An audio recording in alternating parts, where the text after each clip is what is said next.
Assalamualaikum warahmatullahi wabarakatuh. Perkenalkan, nama saya Nini Karolin dengan NIM 181444-2001.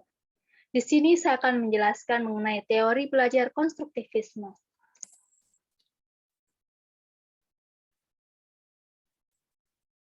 Dari teori belajar konstruktivisme ini didefinisikan sebagai pembelajaran yang bersifat generatif, yaitu tindakan seseorang untuk menciptakan sesuatu makna dari apa yang telah dipelajarinya.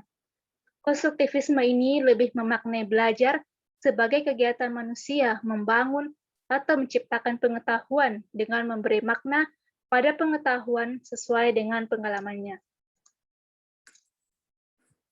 Teori belajar konstruktivisme. Yang pertama ada Jean Piaget. Teori belajar konstruktivisme oleh Jean Piaget ini dikenal dengan nama konstruktivistik kognitif.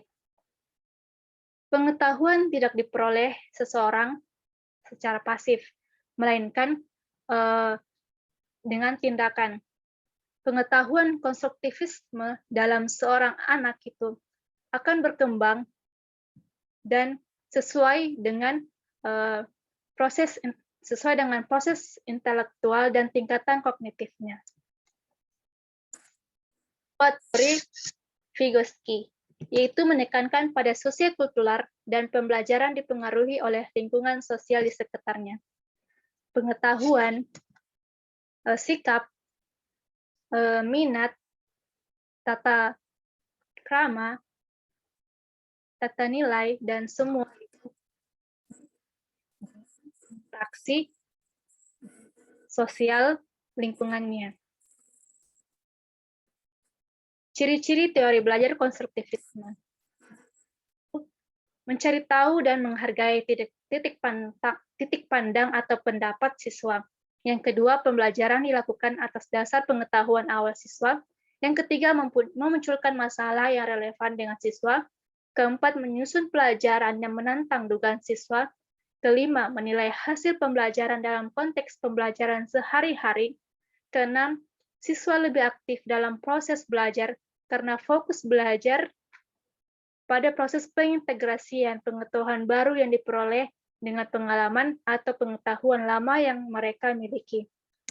Yang ketujuh, setiap pandangan sangat dihargai dan diperlukan.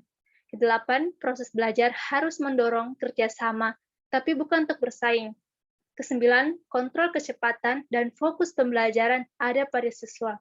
Kesepuluh, pendekatan konstruktivis memberikan pengalaman belajar yang tidak terlepas dengan apa yang telah dimiliki langsung oleh siswa. Prinsip teori belajar konstruktivisme. Pengetahuan dibangun oleh siswa sendiri. Kedua, pengetahuan tidak dapat dipindahkan dari guru ke murid, kecuali hanya dengan keaktifan murid sendiri untuk menalar.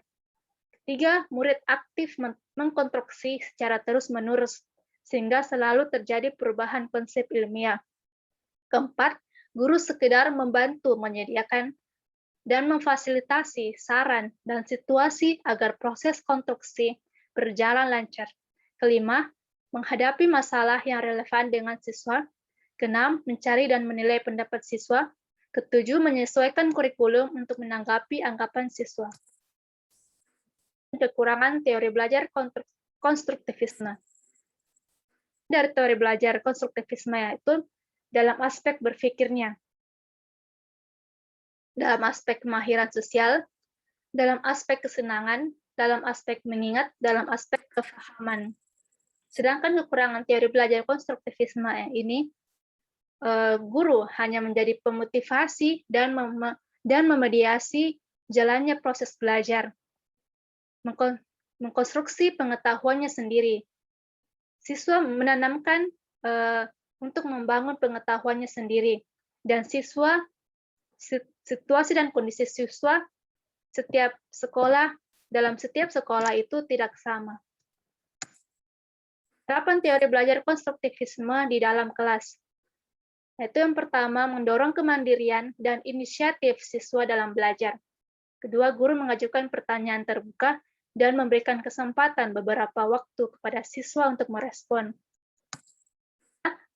Siswa berpikir tingkat tinggi atau higher order thinking skills. Yang keempat, siswa terlibat secara aktif dalam dialog atau diskusi dengan guru dan siswa lainnya. Terlibat dalam pengalaman yang menantang dan mendorong terjadinya diskusi. Dan yang terakhir, guru menggunakan data mentah atau sumber-sumber utama dan materi-materi interaktif sebagai media dalam pembelajarannya atau bahan-bahan ajar yang akan digunakan. Dari saya, terima kasih.